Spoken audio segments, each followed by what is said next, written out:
Rayalaseema lift irrigation పనులు పూర్తి చేయాలని కడప, అనంతపురం, కర్నూలు మరియు తిరుపతి జిల్లా వాళ్ళు గత 3 నెలలుగా ఉద్యమం చేస్తున్నారు. రాయలసీమ లిఫ్ట్ ఇరిగేషన్ పనులు పూర్తయితే దాదాపు రాయలసీమ జిల్లాలకే కాకుండా నెల్లూరు, ప్రకాశం జిల్లాలకు కూడా నీరు అందుతుంది. ముఖ్యంగా ఈ రాయలసీమ లిఫ్ట్ ఇరిగేషన్ పనులు గాన ఆగిపోతే రాయలసీమ, నెల్లూరు, ప్రకాశం జిల్లాల్లో పూర్తిగా నీటి ఎద్దడి అనేది వస్తుంది. అంటే నీటి సమస్యలు అనేటివి తలెత్తుతాయి. ఇప్పుడు తెలంగాణ ప్రయోజనాలు కాపాడేందుకు చంద్రబాబు నాయుడు రేవంత్ రెడ్డికి సహాయం చేస్తూ రాయలసీమ లిఫ్ట్ ఇరిగేషన్ పనులు ఆపించేశాడు. అంటే రాయలసీమ ప్రజల నోళ్ళల్లో మన్ను కొట్టేందుకు చంద్రబాబు ప్రయత్నిస్తున్నాడు. అందుకే చంద్రబాబును రాయలసీమ ద్రోహి అని కూడా అంటారు. ఇప్పుడు శ్రీశైలంకి కర్ణాటకలోని ఆల్మట్టి మరియు అప్సరా వరద పూర్తయితే 138 టీఎంసీల నీరు వరద ప్రవాహం శ్రీశైలంకు తగ్గిపోతుంది. శ్రీశైలంకు ఎప్పుడైతే వరద ప్రవాహం తగ్గుతుందో తెలంగాణలో వచ్చేసి నెట్టెంపాడు వద్ద వాళ్ళు నీళ్లు తోడుకునేస్తారు. అప్పుడు పోతిరెడ్డిపాడుకు ఆటోమేటిక్గా నీళ్ళు అనేటివి రావు. అందుకే రాయలసీమ లిఫ్ట్ ఇరిగేషన్ పనులను జగన్మోహన్ రెడ్డి ప్రారంభించడం జరిగింది.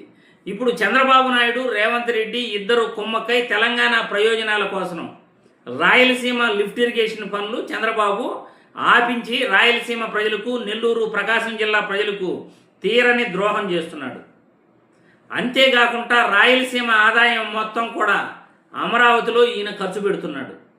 ఈ విధంగా రాష్ట్ర ఆదాయాన్ని అమరావతిలో కుమ్మరిస్తూ అటు రాయలసీమను ఎడారి ప్రాంతంగా చేసేందుకు ఈయన కంకణం కట్టుకున్నాడు.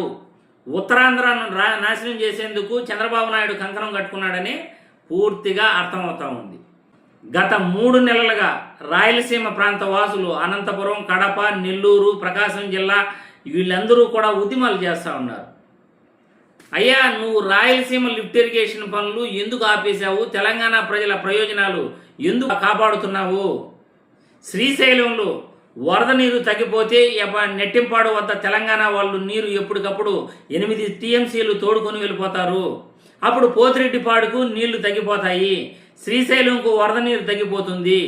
అప్పుడు రాయలసీమ, నెల్లూరు, ప్రకాశం జిల్లాలు నీటి కరువుతో బాధపడాల్సి వస్తుంది. రాయలసీమ ప్రజలపై ఎందుకు నువ్వు ఈ విధంగా కన్నెర్ర చేస్తున్నావు? రాయలసీమ ప్రాంతాన్ని ఎందుకు ఎడారి ప్రాంతంగా తయారు చేసేందుకు కంకణం ఎందుకు కట్టుకున్నావు? రాయలసీమ ప్రాంత ఆదాయాన్ని దోచుకుపోయి అమరావతిలో పెడతావు. ఉత్తరాంధ్ర ప్రాంత ఆదాయాన్ని దోచుకుపోయి అమరావతిలో పెడతావు. ఇటు రాయలసీమకు నీళ్ళు లేకుండా చేస్తావు, ఉత్తరాంధ్ర అభివృద్ధి లేకుండా చేస్తావు. అసలు రాష్ట్రాన్ని ఏం చేయాలనుకుంటున్నావో ప్రజలకి సంజాయిషి ఇవ్వాలి చంద్రబాబు నాయుడు. 3.50 లక్షల కోట్లు ఇప్పటి వరకు ఈ 23 నెలల్లో అప్పు చేసి గత ప్రభుత్వం కంటే కూడా ఎక్కువ అప్పులు చేసిన ఘనత చంద్రబాబు నాయుడుకి దక్కుతుంది. భారతదేశంలో 23 నెలల్లోనే ఎక్కువ అప్పులు చేసిన ఘనత కూడా ఈయనకే దక్కుతుంది. ఇప్పుడు రాయలసీమ లిఫ్ట్ ఇరిగేషన్ పనులు ఆపించేసి రాయలసీమ ద్రోహిగా చంద్రబాబు ఎప్పటికీ మిగిలిపోతాడా? లేకపోతే కేవలం 200 కోట్లతో రాయలసీమ లిఫ్ట్ ఇరిగేషన్ పనులు పూర్తి చేసి రాయలసీమ ప్రాంత వాసిగా ఆయన రాయలసీమ ప్రజలకు మేలు చేస్తాడా అనేది మనం వేచి చూడాలి.